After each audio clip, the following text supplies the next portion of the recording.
For a little over a century, educators like John Dewey and Paulo Freire have been recommending engaged, collaborative, and active learning experiences in and outside the classroom. But this isn't the easiest thing to do. Today, we're going to take a look at a few strategies that can help teachers with the management challenge. Over a century of research suggests that active, student-driven learning is better for most learners, regardless of the culture or country they come from.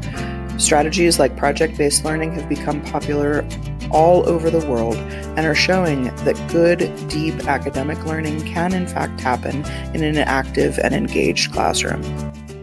But as these movements gain popularity, teachers around the world are all asking the same question. How do we manage to maintain some level of control as teachers while letting our students engage and do, so that the active learning environment isn't just an environment of chaos?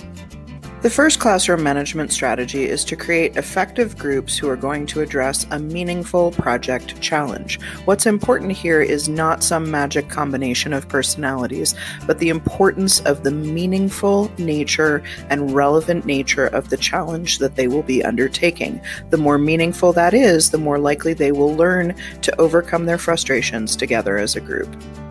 In an effort to make the classroom work resemble work beyond the schoolhouse, many teachers use group agreements and written contracts. These are agreements that the students themselves create together, and it allows them to hold each other accountable for the kind of behavior they want to see in their collaborations.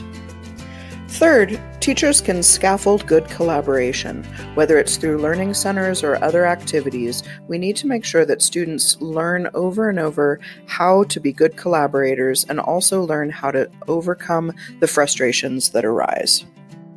The fourth strategy is to make sure that students' ideas are visible and are always being generated in a collaborative way, creating plenty of space for individual choice.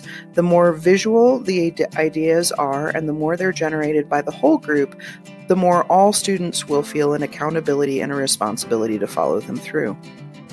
Just like group contracts can help with real-world accountability at the beginning of a project, documentation systems throughout the process of a project can also help keep students accountable for their work along the way.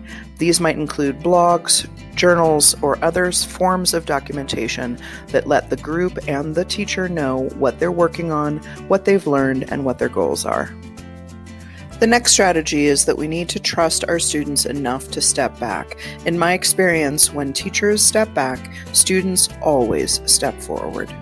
Finally, all teachers need to stop and celebrate autonomy and good self-management when they see it, so that students know we're aware when they're making progress and doing good collaborative work.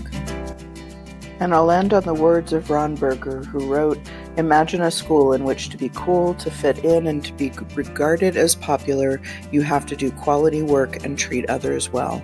I believe strongly that any classroom can become a place where this is true.